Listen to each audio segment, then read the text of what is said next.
नमस्कार, मी सौ शरयू मच्छिंद्रनाथ शेंडगे. शरयू शेंडगे या यूट्यूब चॅनलवर आपलं सहर्ष स्वागत. ऐकूया चैत्र कथेचा उर्वरित भाग 2. चैत 2 दिसार आला. दोघी बहिणी आपल्या पोरासने घेऊन गावात डेरे दाखल झाल्या.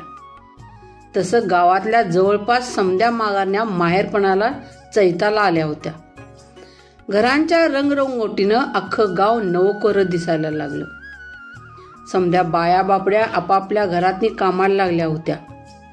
रायनाची नातवंड आम्ही मामाकडनं चैत्रात रिमोटची गाडी घेणार, बाहुली घेणार, खेळणी घेणार असं म्हणत कालवा करत होती.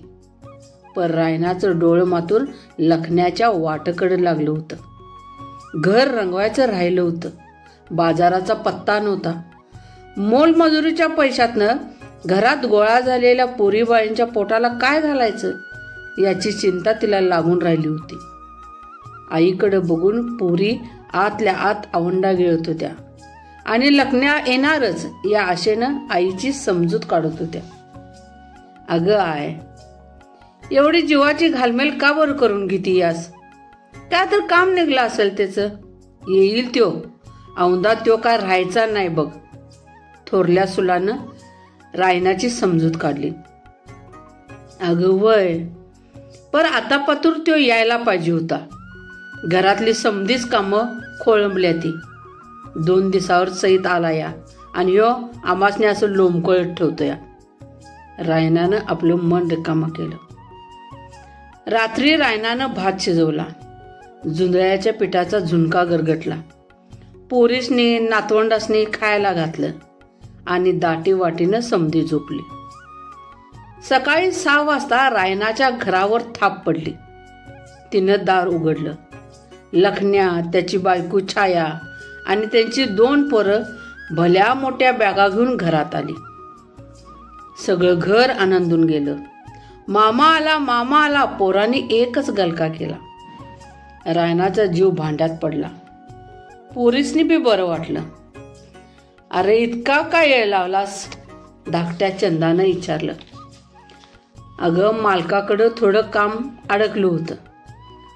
पुढच्या महिन्याची ॲडव्हान्स देतो म्हटला होता. मग मिळाली ॲडव्हान्स? सुलानं अंदाज काढत विचारलं. नाही.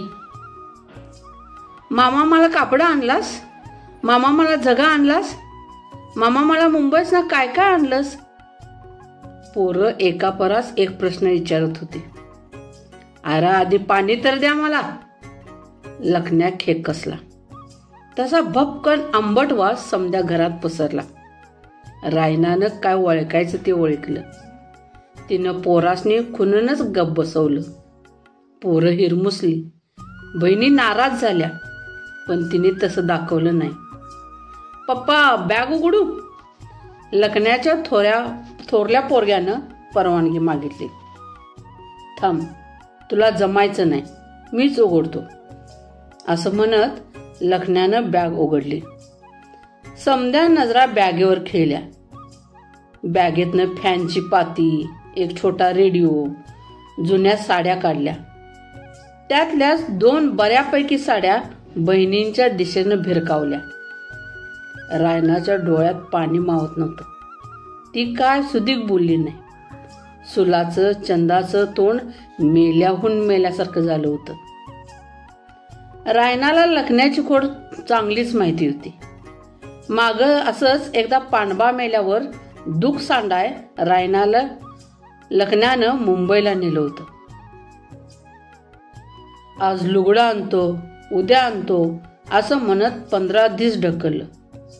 पर त्या माऊलीला लुगडं काय मिळालं नाही. उजाडल्या लखण्या कामावर जायचा. छाया लोकांची धुनी भांडी करायला जायची. रायनाचा दिस ढकलायचा नाही. एक दिवस दोघं बी घराबाहेर पडलेले बघून रायना बाहेर पडली. मुंबईतनं फिरली. गावाकडचं कोण दिसतंय का बघायला आली. पुढचं 4-5 दिवस तिनं तसंच काढलं. शेवटी गावाजवळच्या मारुत्या एका पानपट्टीच्या दुकानात दिसला. त्याच्याकडनं गावाकडे आल्यावर परत द्यायच्या बोलीवर थोडं पैसे घेतलं आणि गाव गाठलं.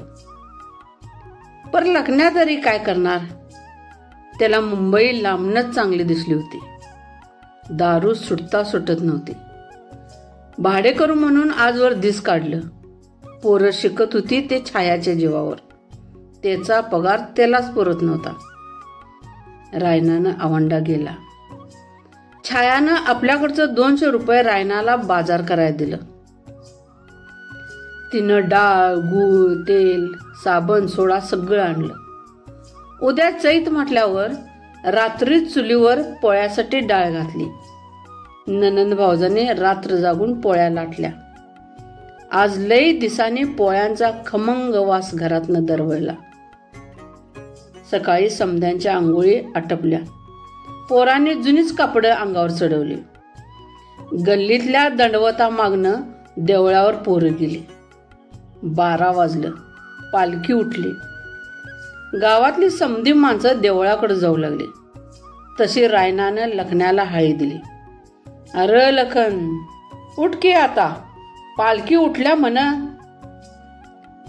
काल दुपारी झोपलेल्या लखन्या अजून उठला नव्हता. आई, तू पुढं हो, मी येतो. पाणी ठेवले बघ तुला. आंघोळ कर आणि लवकर ये. पोरासनी खेळणे बिळणे घेऊन दे. नाराज करू नकोस आज त्यासनी. बरं बाई, जा आता, तेवढं कळतंय की मला. रायनानं दार थोडंसं पुढं केलं आणि ती देवळाकडे गेली. आता 2 वाजलं होतं. अजून लखन्याचा पत्ता नव्हता. देवळावरच्या हरतऱ्हेच्या दुकानांनी अख्खं देऊळ सजलं होतं. आईस्क्रीम, गारेगार, भेळ, भजी, मेवा मिठाईच्या वासानं पोरांच्या तोंडाला पाणी सुटलं. आई गारेगार दे, आई भजी दे, आई आईस्क्रीम दे, पोरांनी कालवा केला. अरे थांबा, आता एवढ्यात तुमचा मामा येईल. तो घेऊन देईल तुम्हाला काय पाहिजे ते. रायनानं दिलासा दिला. आई, कुठं आहे ग मामा अजून? तो कसा आला नाही? रायनाला बी काय बी कळणंसं झालं. तासाभरानं लखन्या देवळावर आला.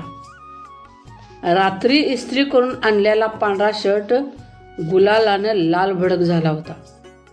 भेलकांडतच देवळाच्या पायऱ्या चढून लखन्या वर आला तसं पोरांनी त्याला येरगडलं.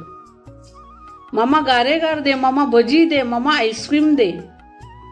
लखन्या एकाएक उसळला. त्याने खिशातल्या 50-50च्या 4-5 नोटा काढल्या. पोरासनी भडंग, भजी, गारेगार दिलं. पोरं हपापल्यागत खायला लागली. छाया, सुला, चंदा समध्या आ वासून बघायला लागल्या. रायनाच्या काळजाचा ठोका चुकला. अरे माझ्या कर्मा, असं म्हणत रायना देवळाच्या पायऱ्यावरनं एकसारखी घराकडे पळत सुटली.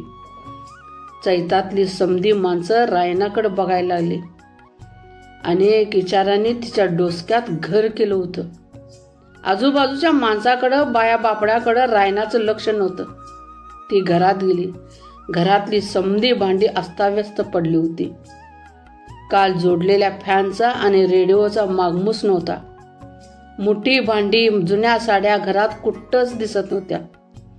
आणि देवळावरनं ऐकू येणाऱ्या झांज तासांच्या गजरात रायनाचा हंबरडा विरून जात होता.